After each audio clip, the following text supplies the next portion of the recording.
When you hear what I've got to say, I'm sure you won't be able to turn your head away.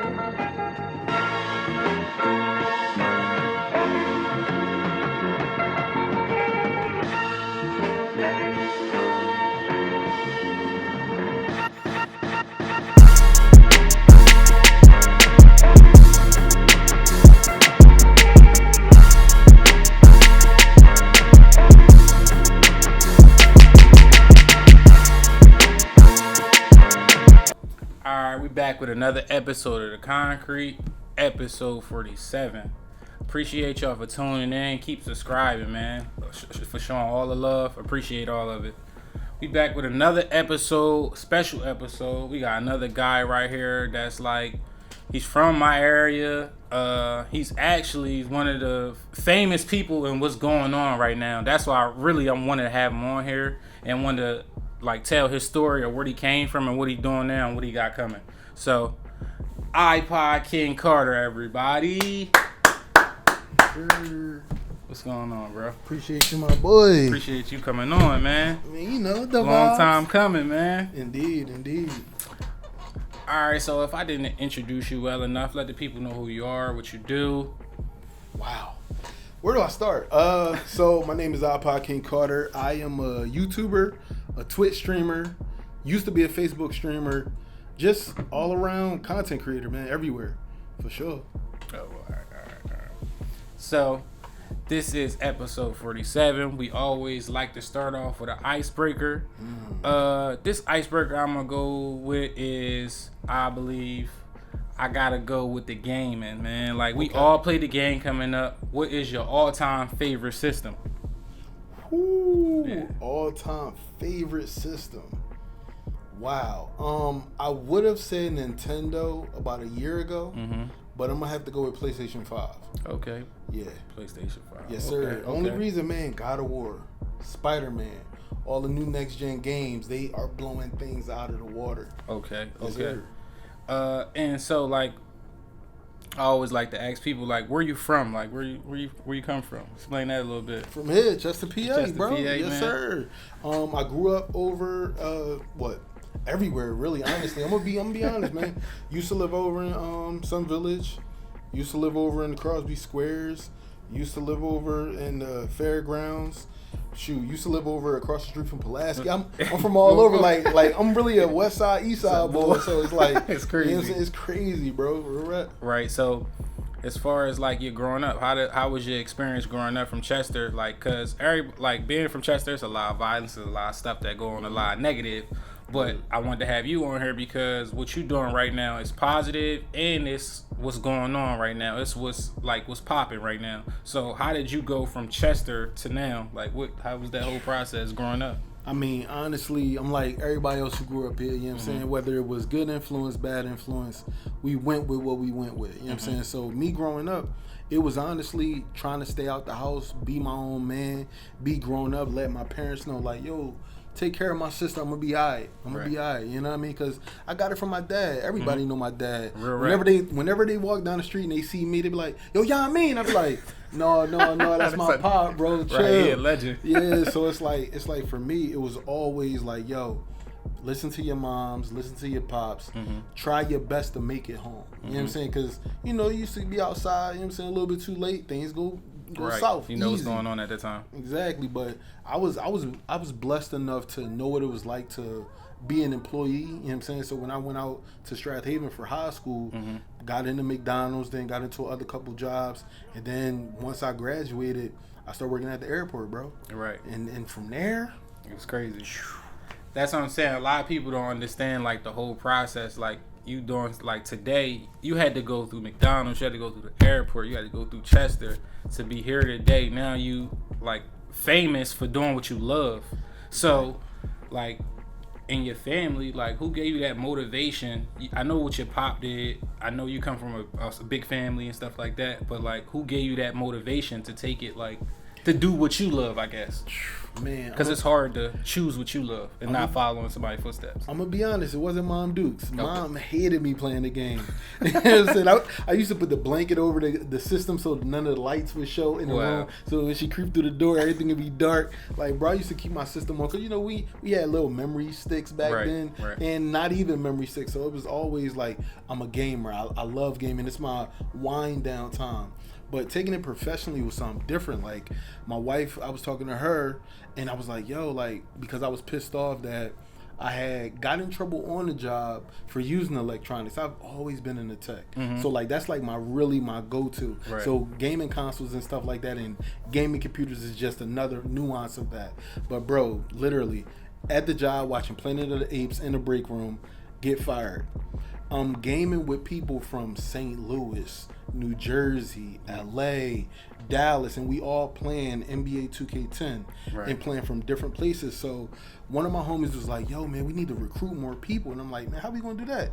He like, "Yo, record all of our clips, all of our highlights, and throw them on YouTube." I'm like, "Man, that ain't gonna work." He's like, "Yo, trust me, it's gonna work." He was literally Rez Juice until this day was my influence. He was like, "Yo, just do it, bro. I promise it's gonna work out." So it wasn't even a family member; it was just somebody you met along the way. Exactly. Just another gamer. Just a gaming, and that's just like another form of networking. For sure, bro. Like literally, I was linking up with people, whereas though I was always an hour ahead, other people were 3 hours behind, right? So I would get on, I'd be the first person, I'd be the one texting everybody, calling like, "Yo, y'all ready? I'm in a party chat, waiting, all this, like, like, yo, we playing today, what we doing?" He like, "Yo, I don't get off work till another 2 hours." Like, "Yo, you selling me, bro." So it was like that camaraderie between gamers was already there once online gaming came into it. Right. Like, yep, it brought people together for sure. Definitely. So, like, growing up in Chester, man, you already know we from a city. Everybody plays sports. You chose to do something else, but I know you did something. You dabbled in some sports, man. What sports did you dabble in? Let me know. Okay, so when I was a young boy, I used to play football for the Panthers over at the Memorial Field. Right. Then once I got into high school, I'm with the American Christian for 1 year, same school that Tyreek graduated from. Bro, literally, I played JV, small forward, and they had a whole bunch of different players coming from overseas and all. Like, bro, literally, like, yeah, you ain't know what you was getting. I ain't know what I was getting into, bro. I signed up for the wrong sport, bro. I'm out there looking at 7-footers about to get dunked on. I said, "Yo, I ain't signed up for this, bro. I thought I was still in the Pee Wee leagues," but it was definitely a dope experience to have because once I went to Strathaven, they taught me a little bit more about how things go with, you know, the PIAAs and things like that, like, you know, trying to get the Hershey and stuff like that and actually win championships for their schools.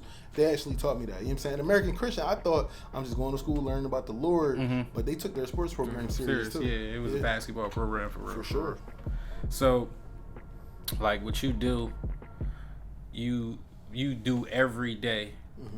Like, this is what pays the bills now. Just like you said, your mom didn't agree with this at one point, but like, how did, like, you had to have a special person, like, you got a wife, you're married, right? You feel me? So, like, she got to be a special person to understand, like, not even to understand, just to hear you say, "I'm about to play the game and I'm about to make money off of it."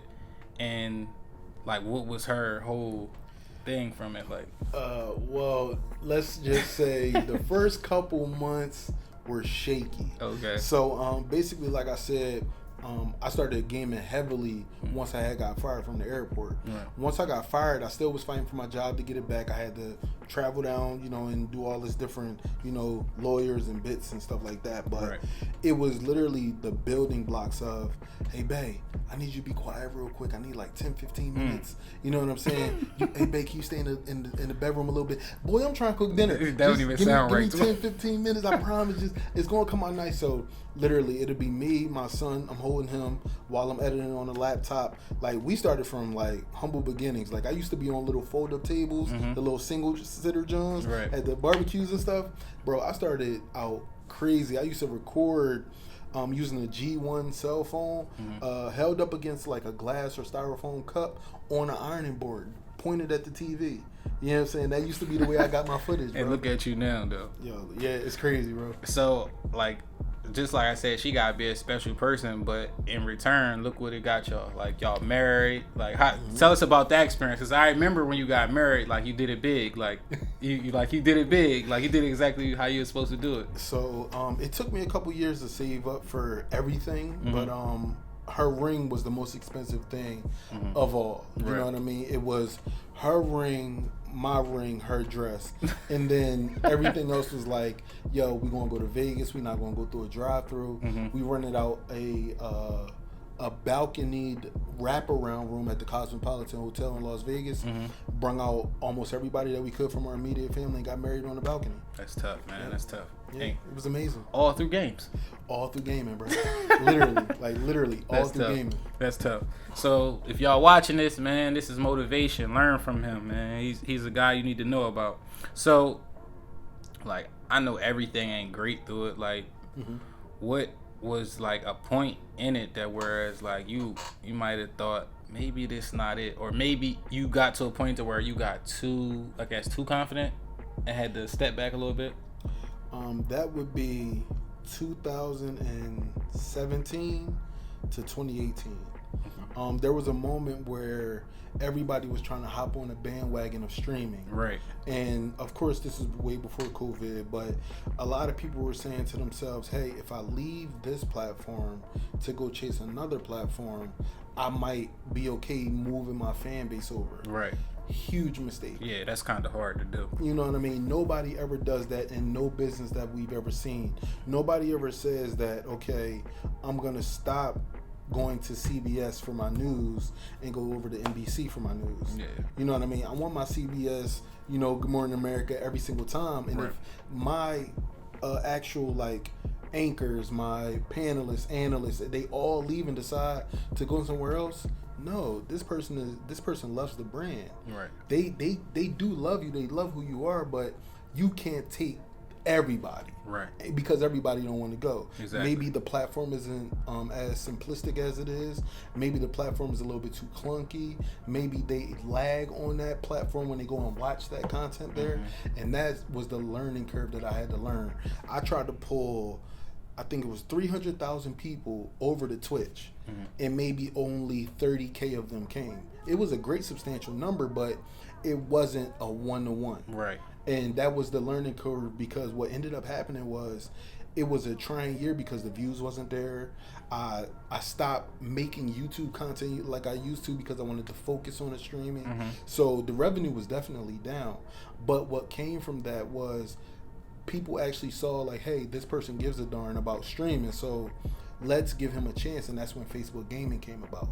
Okay. And that was from 2018 to 2022 of me being a dedicated, like, I guess you could say it was my first source of streaming on that platform. 6 figures. It was It was an amazing deal. It was life changing. I can't lie. It was life changing. Within that, like, year of me getting married, me buying a house with my wife, like, everything just was looking on the up and up, and I wouldn't change it at all.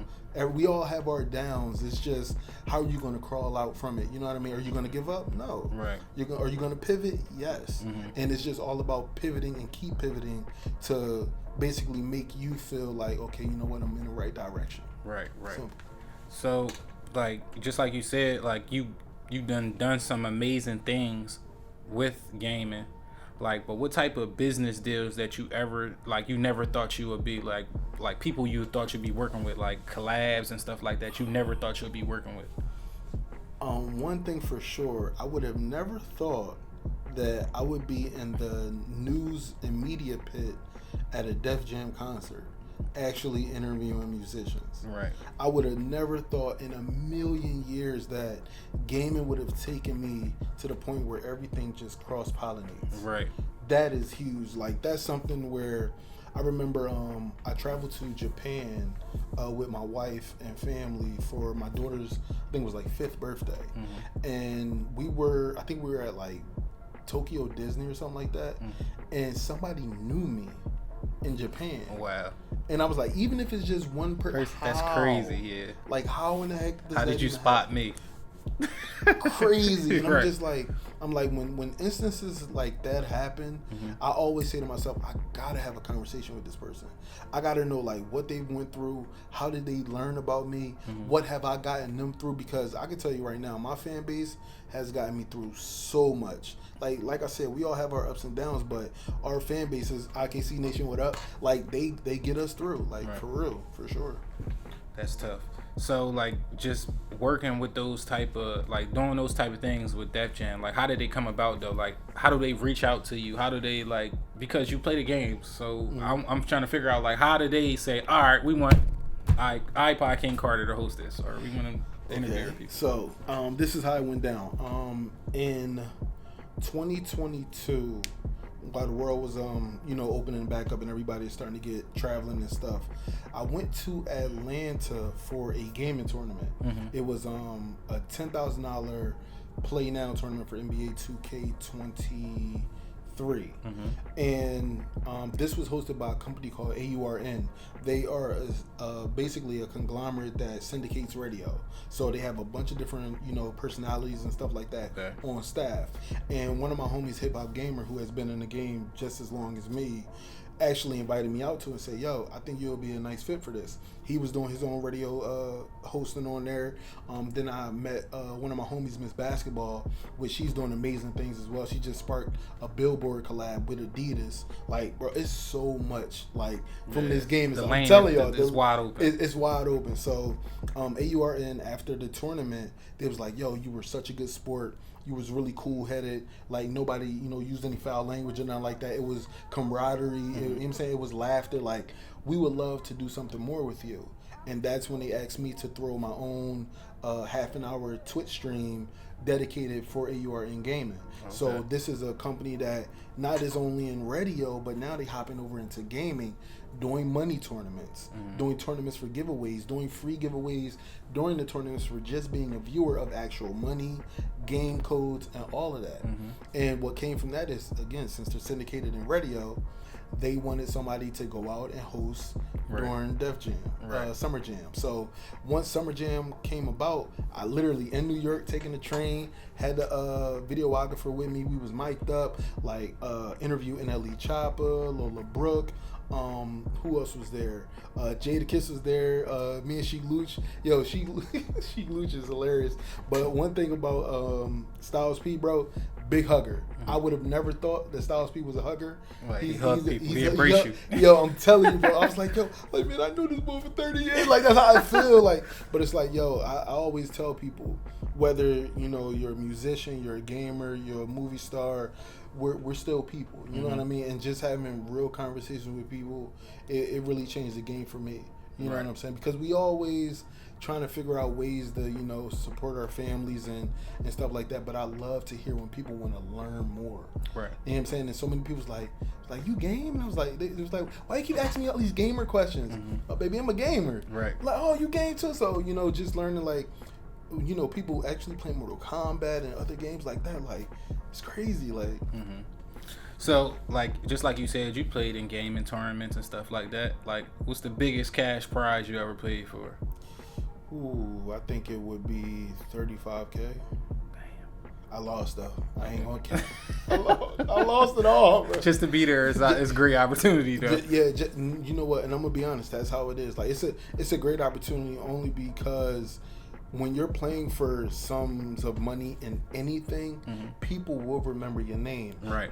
Even if you're not the winner, if you make it to the Final Four, companies will remember you and they'll have footage of you and how composed you were on stage, if it's a main stage game, if you had any outbursts at all, if you were a sore loser. Like, these companies look at all of that and they can literally look at a person and say, you know what, that's a great package. We might be able to get this person in other tournaments down the line because they were so composed. And all you have to do is, once you get reached out to, you can say, oh, I don't just play that one game. Right, I play other stuff too. And that's where more and more bags come from being a competitive gamer in esports alone. Right. And that's crazy because that's just a gem, I think, throughout life. A lot of people think it's all about the talent and stuff like that, but people want to see your mindset too, and just like you said, composure. They want to see how you act when things not going good or when you upset. So when you showing all your emotions, people paying attention to it. So you're right. You basically open yourself up for other deals and other type of situations, to whereas you bigger your brand. Think about it like this.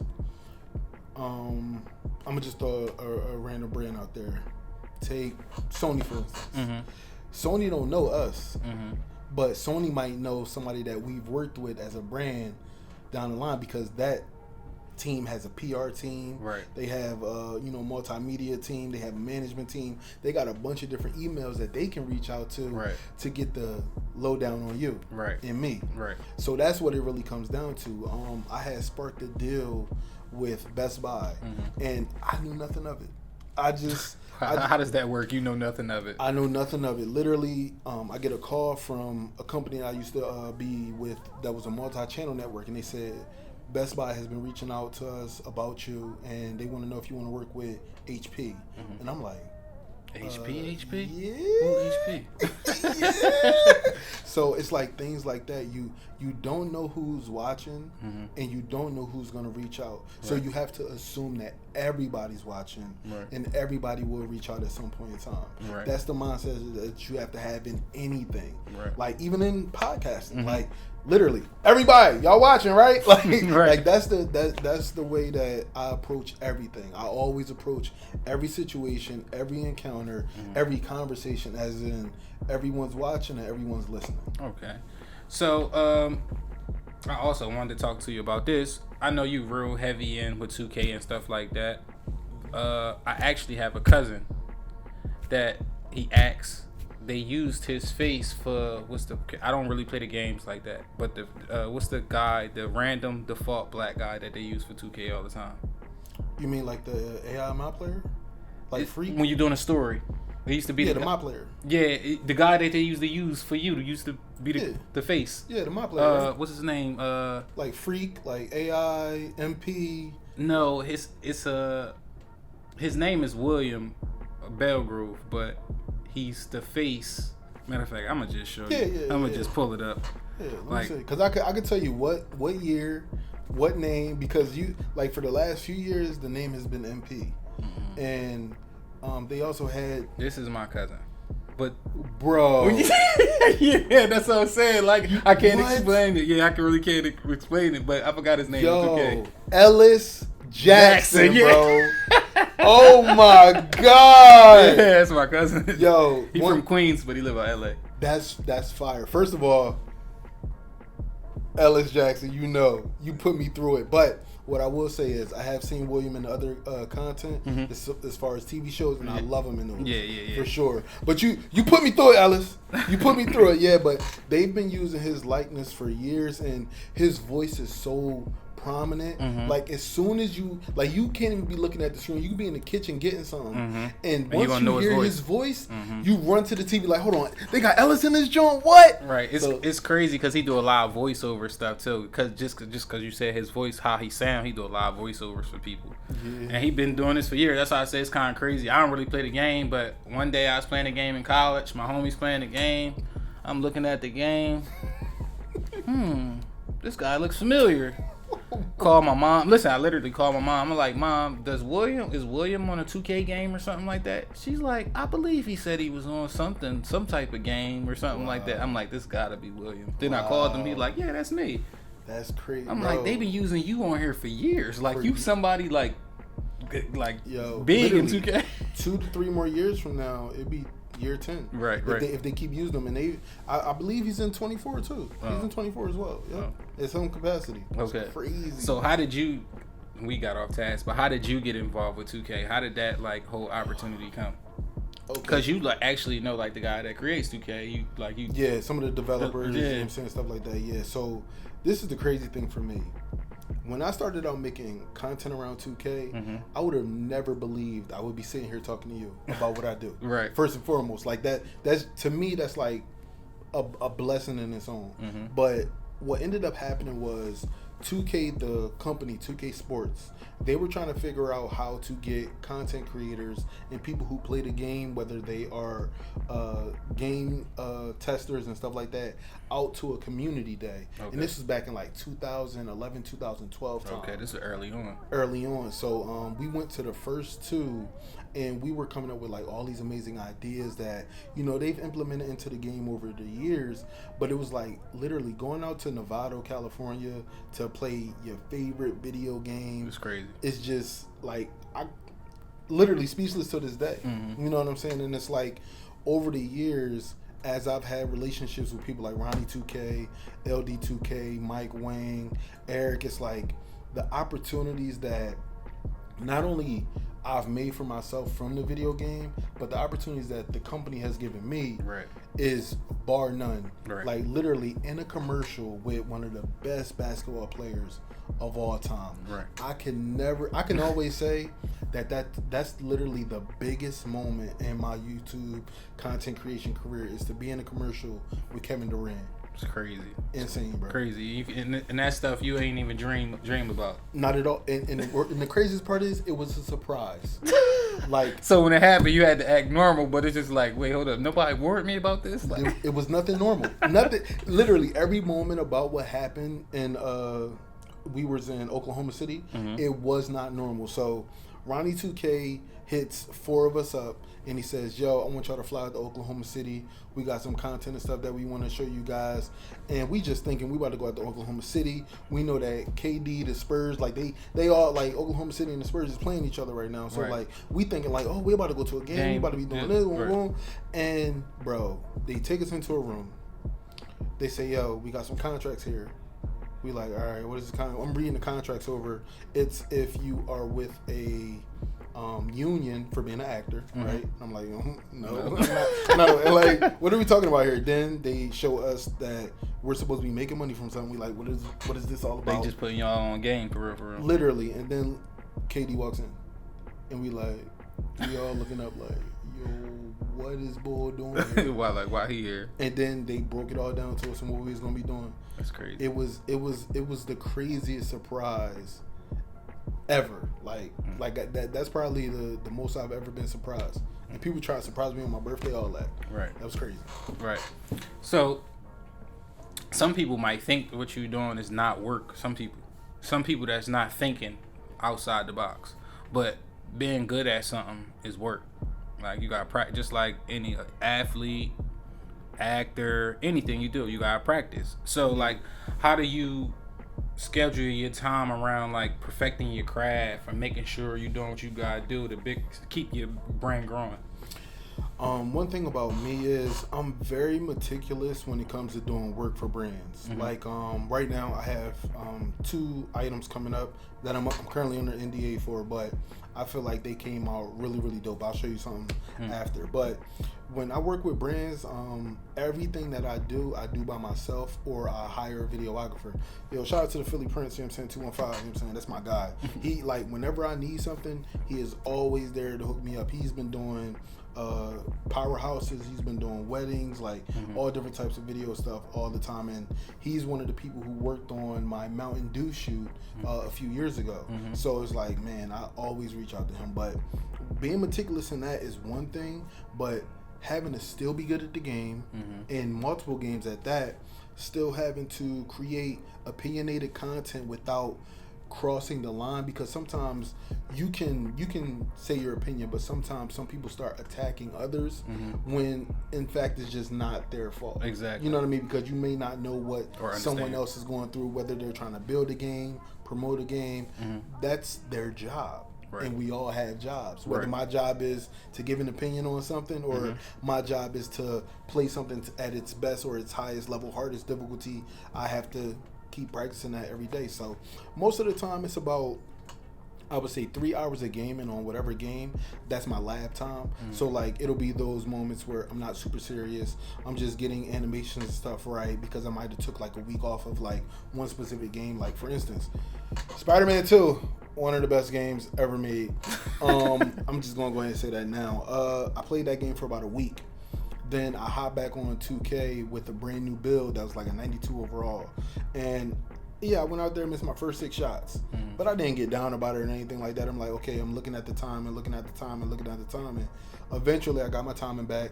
I started playing better defense. Next thing you know, I was on demon time like 2.5 hours after that. Right. Yeah. So yeah, definitely playing is everything. Like if you put the sticks down, yes, it is like riding a bike, but at a competitive level, you gotta lab. You gotta practice. Yeah. If somebody say, "Yo, we in a wager for $5,000 later tonight," I'm on as soon as you told me. Right. As soon as you told me about the wager, I'm playing the game. Right. So we talked about a lot of stuff. Like, where do you see yourself like 5 years from now? Because it's just like you accomplished a lot of stuff you didn't even dream of already. So like, it's always something that you could be chasing though. And I know it's like the person you are, it's like you always trying to figure out how I can do better and how I can take my family to the next level. So what do you think you have for the future going on? Believe it or not, I do want to get into finance because it was something that we weren't taught when we was growing up. Right. You know what I mean? Like literally, I'm the person in my family that is on everybody's head. Come Thanksgiving, come Christmas, like, yo, what you pay them taxes? Yo, what's your credit score like? I'm that guy. You know what I mean? I'm the awkward, you know what I mean, conversation starter in the family. So basically, teaching younger kids is like something that I want to do. Whether it is a curriculum at a school, like Chester Charter or something like that, or whatever schools that are in my area. Like that's what I want to do. I want to teach kids how to build, sustain, and not just literally plummet their credit scores. Right. Learn how to buy houses when they become adults. Because one thing that nobody ever talks about is we get 17 years to be a child. Right. And most of us, we only had 8 years. We only had 9. Some people had to grow up early. 14 years. You know what I mean? Stuff like that. So I want to be able to teach kids like, yo, once you step out that door, you'll have the tools to build what you want, whether it's buy your first home at 18, not go buy a room at 18. You know what I mean? Put equity back into yourself as you work to become an adult that you want to be. Because of course, yes, they're figuring their life out. You know what they always say, yo, I'm in my bad 20s, you know what I'm saying? I'm in my chill 30s. It's always an excuse. It's always an excuse, you know what I mean? So I at least want to give them game. They can choose whatever they want to do with it, but I want to be the person to give them game. And it all starts out with, relating to people that play video games, because we all play video games no matter what age we are. Right. But once I get you in that room, I want to tell you all about it. And I'm a free game type of dude. Like I'm not one of the people who are looking to create masterclass courses and stuff like that online. I just want to be able to speak to the masses. Whether I need to make one video, and whenever somebody say something in a conversation, I'm like, yo, I got video for you. Boom. Just watch that joint, put you on game. You might want to think about like making that one of your outlets though, like doing it on your Twitch or doing it on YouTube or something like that, and creating it that way. Because you said you don't really care about charging people for it, but that'd be another avenue, I guess, of what you got going on. Because a lot of people hear you say you play the game for a living, they not gonna understand your plans is you want to educate people on finances. Like that's like they're gonna laugh at you for playing the game, but then when you hit them with the no, I'm trying to educate people on finances and stuff like that, it's like, wait, wow, like you not as serious. It's real serious. Like, I can tell you how to make 6 figures, but I want to be able to tell you how to manage 6 figures. Yeah, that's the thing. Like, you know what I'm saying? that's the thing with all of us. We all want the money. But we don't want that, like, what come with it. Like, we want the money, but you gotta understand, like, it's a lot of responsibility come with it. And if you fall on your butt, then what? So you gotta be prepared. You gotta be prepared. Another 6 but you don't want to be chasing that. You're not gonna get that. Yeah, you're not gonna get that forever. Like one thing I always tell, like for instance, like I was having a conversation with my sister. She had got a job at the airport, right? And I told her, I said, yo, as soon as you get out the airport, I want you to take your business on the road. And she was like, what you mean? I said, yo, I want you to do lashes. I want you to do hair. I want you to do nails. I want you to take all of that on the road. I'm like, yo, if you can invest in yourself with your first 6 checks at the airport, you can go crazy. Ended up losing that joint. You know what I'm saying? I'm like, running the family. I'm like, yo. I'm like, nah, they wanted her out of there. They knew who she was. They knew who sister she was. Of course. Listen, I'm gonna be honest with you, bro. They have meetings about me. Like, bro, they bring up my name and anything, and I could be going for like a month, and they'd come back and just say something about me. I'd be like, yo, I wasn't even there. You could have used me as ammo. Right. But like, yeah, it's like things like that. If I give somebody like a financial plan, and I be like, yo, if you follow these steps, I promise you're gonna win. Every person who has come back to me, they say, boy, I'm winning. Every single time. Because, like, I'm not sure if you know what Discord is. But I know Discord. Bro, in my Discord server, literally, free game. You click on iCredit, it give you the whole 24-month plan.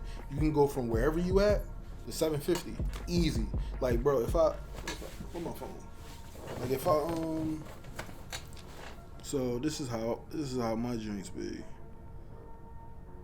So, like, all of these joints right here, bro, like, literally, like, we go all the way to Amex. Right. You know what I'm saying? Like, I can literally give you game on how to start from nothing to getting an Amex card, going with Chase and their family. Like, no matter what credit card you want, it's easy to get. Right. You just got to have the building blocks and the know-all to, like, be patient. Like, a lot of people don't have that patience. Like, they'll say something like, free game. They be like, yo, let me get an authorized user real quick on 2 of your cards, on your most, you know what I'm saying, outstanding joints with the highest balances. And then they'll go out and get small cards, and then go from there.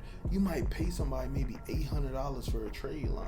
That's $600 that you could have put into something else. Right. You know what I mean? Whether that be your security account, whether that be your rainy day fund, to, you know what I'm saying, put that joint up to like 20 bands. Like, people are willing to spend money to just get credit.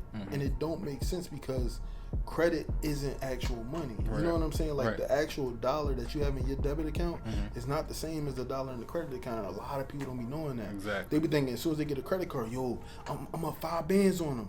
No, you're not. Because that joke can turn to negative 5,000 quick, bro. Real quick. So, we talked about a lot of stuff. You gave out a lot of gems.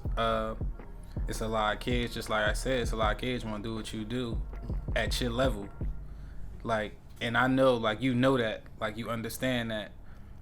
But what would you tell them, I guess, to stay focused and, like, overcome what they got going on so they can focus on their craft? And it don't even have to be gaming, it could be anything. What would you tell them?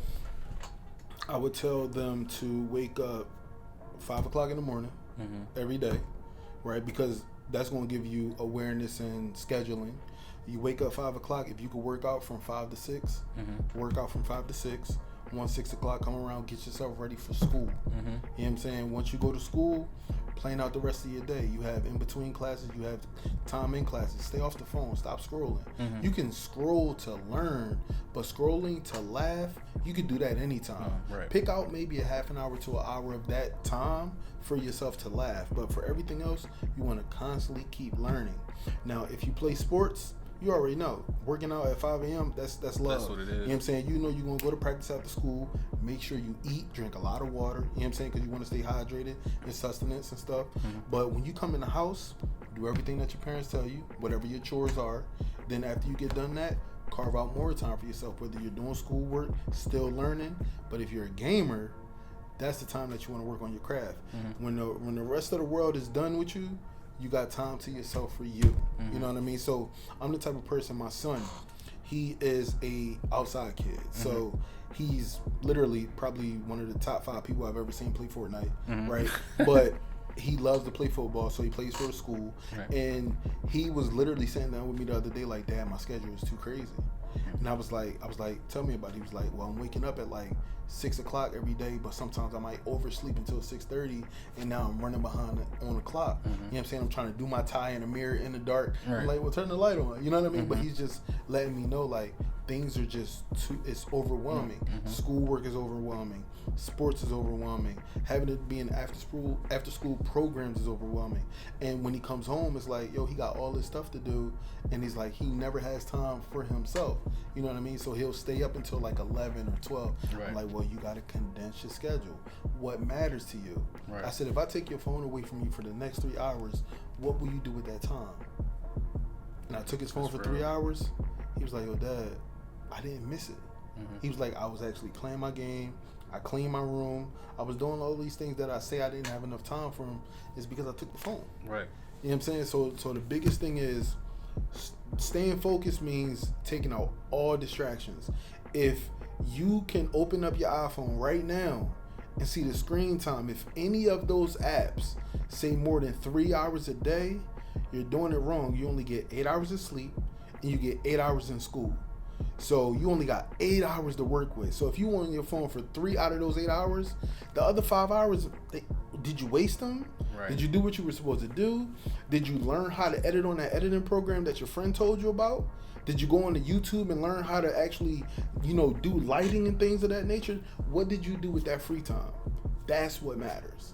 Because we all are constantly learning. For instance, my dad, can't believe it. He is in college. Oh, he went to back to school, huh? Yep, he's in college right now. Just got an internship at Boeing. Okay, that's like what's up. I'm super proud of him. He's gonna be graduating August of next year. Like That's tough. that lets y'all know like we're constantly learning. And my dad is in his 60s, constantly. And I had multiple businesses already. Already been an entrepreneur most of his life. You know what I'm Right. saying? So it's like things like that people have to understand. We're learning individuals. We are sponges as soon as we come out the womb, and we will always be sponges. It's just, will you cut out the distractions enough to get what you need finished? That's the big thing. Right, that's deep.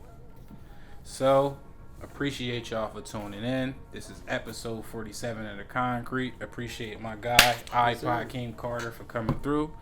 Where can they find you at? Let them know, man. Well, follow me on IG at iPodKingCarter on every single platform. If you into that tickety-tock and all that, you can follow me there too. But mainly, I stream on Twitch and I upload content to YouTube. Okay. Appreciate y'all tuning in. Keep subscribing. Keep showing love. Love y'all.